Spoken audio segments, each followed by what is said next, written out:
So no more amino acid drip. I stopped that one. Did only 2 sessions, and now I'm doing the high-dose vitamin C drip. That's the latest one now. The reason I stopped the last one, amino acid drip, was because I just didn't feel right. I don't know if it was the drip itself. I mean, it could have easily been something else that was causing me to feel very ill. But I don't know. I mean, it very easily could have been the drip as well. So no more amino acid drip. That's done. High-dose vitamin C. I am hearing a lot of positive things about it. So I'm trying it.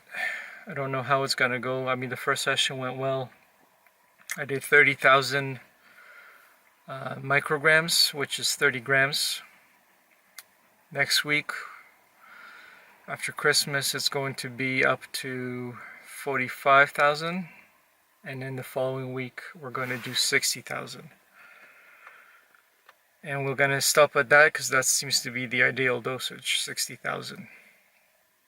I want to talk about momentarily about the EMA meeting that I watched on the internet that took place regarding the fluoroquinolones. Now, in this meeting, they had the head honchos of all the medical agencies around Europe, from Europe, and they had victims, fluoroquinolone victims from all over the world flew in, mostly Europeans. And, you know, they gave their account. They talked about their horrific experience. And the pharma people were there as well. They were there to give their side. And I tell you, I don't know what to think of it, really. I mean, the victims, their testimony, their accounts speak for themselves. The people who work for Bayer, they're there as well, representing that company. And you know, they have their thoughts, and they were apologetic about the symptoms that people had to endure and continue to endure. But really, I mean, you get the feeling that these guys are they're just sent there on behalf of the company to, I don't know, to save face basically.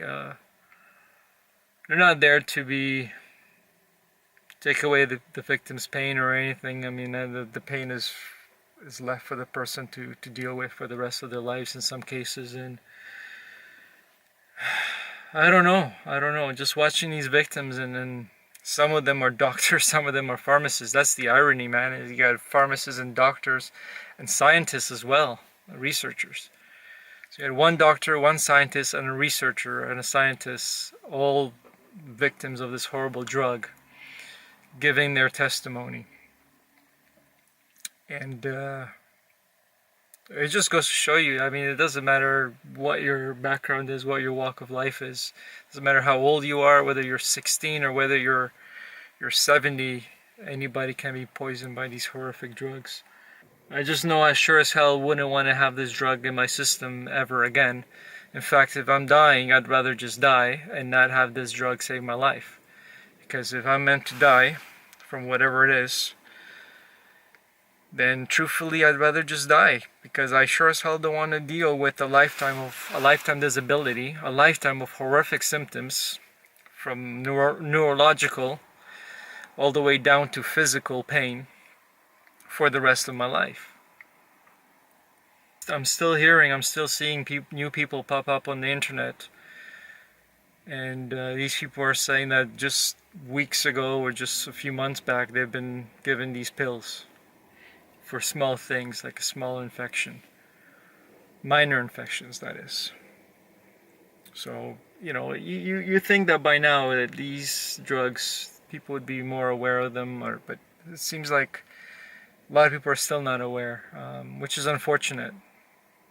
By the time you do any sort of research, or by the time you read the leaflet, I mean, chances are you're gonna take the drug before you do any of this. So, and by then it's like you've just set off the horrific chain of reactions. Anyway,